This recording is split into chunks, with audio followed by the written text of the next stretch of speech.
ব্যক্তি একনিষ্ঠর সঙ্গে আল্লাহর উপর তাওয়াক্কুল করার পাশাপাশি তারই শিখানো ভাষায় দোয়া করে, আল্লাহ তাআলা তার উপর ভরসাকারী ব্যক্তিদের দুনিয়ার যাবতীয় অত্যাচার নির্যাতন থেকে হেফাজত করবে। জুলুম ও অত্যাচার থেকে বেঁচে থাকতে হযরত মুসা আলাইহি ওয়াসাল্লাম যে দোয়া করেছিলেন, আল্লাহ তাআলা এই দোয়াটি উম্মতে মুহাম্মদের জন্য কোরআনুল কারিমে তুলে ধরেছেন।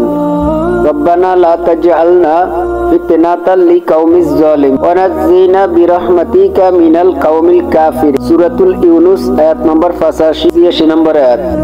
অর্থাৎ, হে আমাদের প্রতিপালক, আমাদের উপর এই জালেম অত্যাচারী কওমের পরীক্ষা করিও না, আর আমাদেরকে অনুগ্রহ করে অবিশ্বাসীদের কবল থেকে মুক্তি দাও। বনী ইসরাইলের জাতির মধ্যে যারা হযরত মুসা আলাইহিস সালামের প্রতি ঈমান এনেছিল, জালেম ফেরাউন তখন বনী ইসরাইলের উপর অত্যাচার শুরু করে।